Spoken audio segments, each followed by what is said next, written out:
বৌমা শাশুড়ির এই ঝগড়ার প্রধান কারণ হচ্ছে জেনারেশন গ্যাপ, ঠিক কিনা?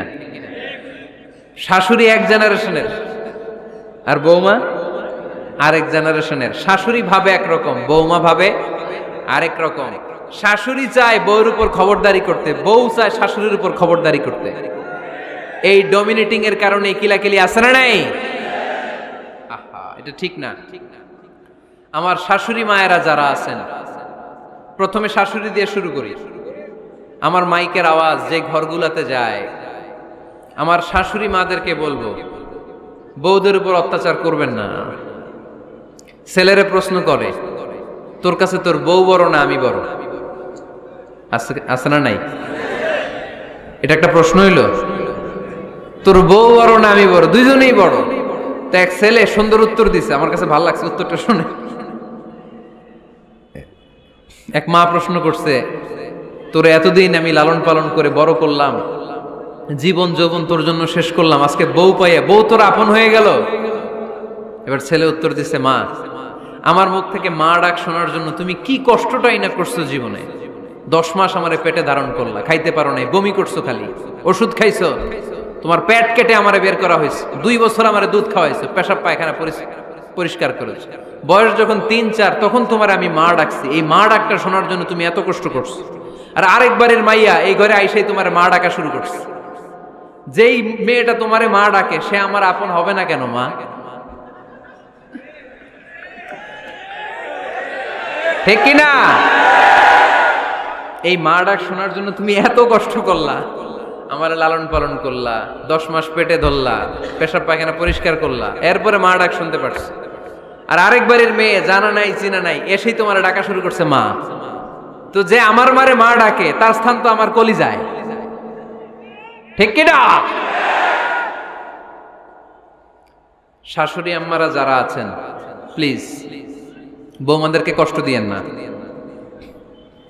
অনেক শাশুড়ি আছে পান থেকে চুন খসলে রেগে যায়, পদে পদে স্ত্রীর ভুল ধরে, বউয়ের ভুল ধরে, আছে না নাই? এটা করবেন না। সে তো নতুন, আপনার অনেক এক্সপিরিয়েন্স হতে তার সময় লাগবে, তাকে সময় দিন, তাকে ভালোবাসুন, ঠিক কিনা? না বুঝে সামান্যতে বৌমারে বদদোয়া দেয়, এরকম আছে না নাই?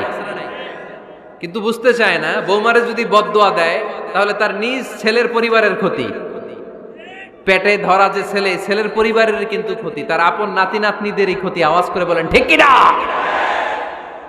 বৌমাকে বদদোয়া দিয়েন না। বৌমাকে নিজের মেয়ের মতো দেখবেন। সমাধান আমি দিচ্ছি, কেমন দেখতে হবে? নিজের মেয়ের মতো। নিজের মেয়ে সকালে ঘুম থেকে ওঠে 11টা, ওইটা সমস্যা নাই। বৌমা কেন উঠলো না, ওইখানেই ঝামেলা, আছে না নাই? মেহেরবানি করে আপনার বৌমাকে আপনার নিজের মেয়ের মতো দেখেন। নিজের মেয়েরে যেমনি আদর করেন তাকেও অমনি আদর করেন। আপনার বৌমারে যদি আপনি কষ্ট দেন, মনে রাখবেন আপনার নিজের মেয়েটাও আরেকবারের বউ হয়ে কয়েকদিন পরে যাবে। আপনি যা যা করবেন আপনার মেয়েকেও তারা ওই রকম কষ্ট দিয়ে বাড়িতে ফিরিয়ে দিবে। চিল্লায় বলেন ঠিক কিনা? খবরদার, টিট ফর ট্যাট। ইট্টি মারলে পাটকেলটি খেতে হয়। এজন্য শাশুড়ি আম্মা জানারা যারা আছেন, বৌমার সাথে খারাপ আচরণ করবেন না মেহেরবানি করে। তাকে আপনি কষ্ট দিলে আপনার নিজের মেয়েটাও আরেক বাড়ির বৌমা হবে, সেও ওই বাড়িতে এই কষ্টগুলো ভোগ করবে। এগুলো যখন আপনি শুনবেন তখন আপনার চোখ দিয়ে পানি পড়বে কি পড়বে না? পড়বে। এবার আসেন বৌমার কথা বলি। বৌমা যারা আছেন মেহেরবানি করে, বৌমা যারা আছেন মেহেরবানি করে আপনার শাশুড়ি আম্মাকে নিজের মায়ের জায়গায় রাখবেন। আপনার বাড়ি ছেড়ে নতুন বাড়িতে আসছেন, তো এটাই তো আপনার বাড়ি। আপনার মা রেখে দিয়ে নতুন মা পাইছেন, এটাই তো আপনার মা। তো ওনাকে মায়ের জায়গায় বসাতে আপনার সমস্যাটা কোথায়? বৌমারা খেয়াল রাখবেন, আপনি আপনার শাশুড়ির সাথে যে আচরণটা করতেছেন, আপনার শেষ বয়সে আপনার ছেলের বিয়ে দেওয়ার পরে যে বৌমাটা আসবে ওই আচরণই আপনাকে ফিরিয়ে দিবে। The nature has its own return. প্রকৃতির একটা মাইর আছে, এটা শেষ মাইর, এটা শেষ খেলা। প্রকৃতির খেলা বড় খেলা। আপনি আপনার শাশুড়ির সাথে যে আচরণ করবেন, আপনার শেষ বয়সে আপনি একদিন শাশুড়ি হবেন, এটা মাথায় রাখবেন। ওই আচরণই আপনি ফিরে পাবেন। আওয়াজ করে বলতে হবে ঠিক কিনা? এজন্য 9 নাম্বার পয়েন্টস হচ্ছে মিউচুয়াল রেসপেক্ট। সবাই যেন সবাইকে ভালোবাসি। দোষ ছাড়া মানুষ নাই, সবার দোষ আছে, আমরা যেন একে অন্যের দোষ না খুঁজি। বৌমারা, আপনাদের কেন যদি আমার মাইকের আওয়াজ যায়, অল্প কিছু টেকনিক অবলম্বন করলে আপনি আপনার শাশুড়ির মন জয় করতে পারবেন। শাশুড়িরা আসলে বেশি কিছু চায় না, আগের জামানার মানুষ তো, এদেরকে ওইভাবে হাত করতে হবে। মাঝে মাঝে একটু শাশুড়ির মাথায় তেল দিয়ে দেন, চুলে তেল দিয়ে দিবেন আর কি, মাঝে মাঝে চুল আশ্রয় দিবেন, এগুলো কিন্তু খুব পছন্দ করে শাশুড়িরা।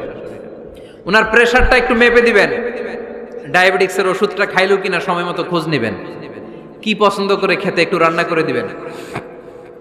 যেই বক্তার ওয়াজ শুনতে পছন্দ করে ওই বক্তার ওয়াজগুলো ডাউনলোড করে শাশুড়ি আম্মাকে দিবেন, ইসলামী বই দিবেন। দেখবেন বয়স্ক নারীরা মাহফিল যেতে খুব পছন্দ করে, ওয়াজ শুনতে খুব পছন্দ করে, নবীদের কাহিনীগুলো শুনতে পছন্দ করে। বসায় বসায় একটু কাহিনীগুলো শোনাবেন। বাইরে বেরোলে জিজ্ঞেস করেন, আম্মা আপনার কিছু লাগবে কিনা। আর একটা টিপস আছে, চুল যখন আশ্রাবেন আর শাশুড়ির মাথায় যখন তেল দিয়ে দিবেন, তখন অতীতের কথা জিজ্ঞেস করেন, দেখবেন অতীতের স্মৃতিতে হারিয়ে গিয়েছে আপনার শাশুড়ি। কি জিজ্ঞেস করবেন জানেন? জিজ্ঞেস করবেন, আম্মা জান, মুক্তিযুদ্ধের সময় আপনার বয়স কত ছিল? ওই সময় মুক্তিযুদ্ধের সময় আপনাদের এলাকায় কি কি হয়েছিল মা? আরেকটা প্রশ্ন করবেন, মা বিয়ের সময় আপনি কেমন ছিলেন? ওই দিন দেখবেন বুড়ি আর বুড়ি নাই, জুয়ান হয়ে গেছে। ওই দিন বলবে, মা আমি অনেক সুন্দরী ছিলাম, আমার মাথায় অনেক চুল ছিল, আজকে নাই। আমগো গ্রামে আমার সাথে সুন্দরী মাইয়া ছিল না। অতীতের স্মৃতিতে, স্মৃতি হাতরাতে হাতরাতে তিনি হারিয়ে যাবেন। জিজ্ঞেস করবেন যে, মা শীতকালে আপনাদের দেশে কি পিঠা বানাতেন আপনি যখন ছোট ছিলেন, আপনার বাপ চাচারা কি করতো? এগুলো জিজ্ঞেস করলে উনি স্মৃতির পাতা হাতরাতে হাতরাতে চোখ দিয়ে দাঁড় দাঁড় করে ওনার পানি ঝরতে শুরু করবে। আপনার জায়গায়, ওনার হৃদয়ের মনি কোঠায় এমন জায়গায় পৌঁছবে, আপনার ছাড়া উনি কিছুই বুঝবে না। বৌমারা, এই অল্প কিছু টিপস অবলম্বন করে আপনারা আপনাদের শাশুড়ির মনকে জয় করতে পারেন। শাশুড়ি বৌমার দ্বন্দ্ব আমরা চাই না, আমরা চাই শাশুড়ি বৌমাকে নিজের মেয়ের মতো জানো, আর বৌমার শাশুড়িকে আপন মায়ের মতো ভালোবাসুক, ঠিক কিনা? এই মিউচুয়াল রেসপেক্টই পারে শাশুড়ি বৌমার দ্বন্দ্বকে দূর করতে, আর ঘরটারে শান্তির টুকরা বানাতে। আওয়াজ করে বলেন ঠিক কিনা? কয়টা গেল? আর আছে কয়টা? দোয়া করবেন একে অপরের জন্য। দোয়া, সাইয়েদনা ইব্রাহিম ফ্যামিলির জন্য দোয়া করতেন, রব্বি জাআলনি মুকিমাস সালাতি ওয়া মিন যুররিয়াতি রব্বানা ওয়া তাকাব্বাল দুআ। ও আল্লাহ, আপনি আমার নামাজ কায়েমকারী বানান, আমার কলিজার টুকরা সন্তান ইসমাইলকেও নামাজ কায়েমকারী বানান, আমার দোয়াটা আপনার দরবারে আপনি কবুল করে নেন। সুবহানাল্লাহ পড়েন। রব্বানা ইন্নী আসকানতু মিন যুররিয়াতি বিওয়াদিন গায়রি যী যারইন ইনদা বাইতিকাল মুহাররাম। ও আল্লাহ, আমার সন্তান সন্ততি, আমার ফ্যামিলিকে ধুধু মরুপ্রান্তর এই উপত্যকার মধ্যে তোমার কাবা ঘরের সামনে রেখে গেলাম, তাদেরকে তুমি নামাজ কায়েমকারী বানিয়ে দিও। গোটা বিশ্বের সব মানুষের অন্তর আমার ফ্যামিলির দিকে আল্লাহ তুমি ঝুঁকিয়ে দিও। ওয়ারযুকহুম মিনাস সামারাত, ফলমূল দিয়ে আল্লাহ তুমি তাদেরকে রিজিকের ব্যবস্থা করে দিও। তার মানে সব নবীরা তাদের পরিবারের সদস্যদের জন্য দোয়া করতেন কি করতেন না?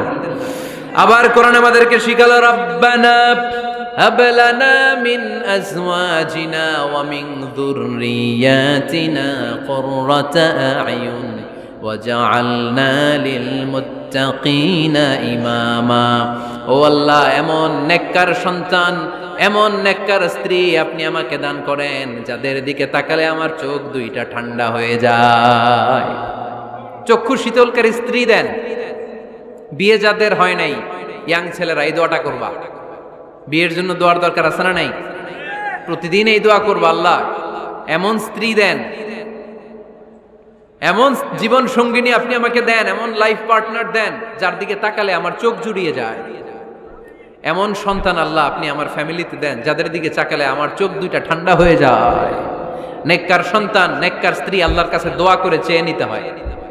তাহলে ফ্যামিলি মেম্বার একে অপরের জন্য দোয়ার দরকার আছে না নাই?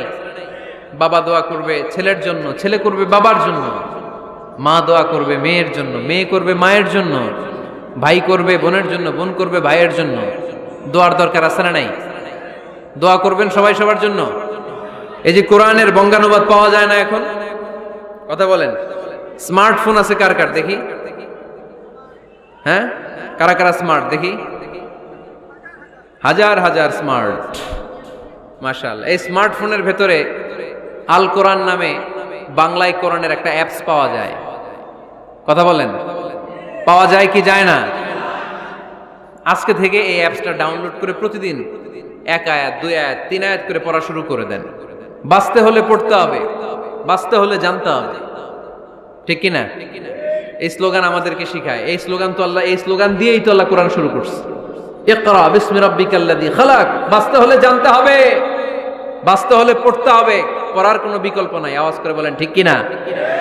সুজানগরের রায়েরা, মোবাইলের অ্যাপসের ভিতরে আমরা কোরআন রাখতে রাজি আছি তো সবাই? হাদিসের অ্যাপস ডাউনলোড করতে রাজি আছি তো?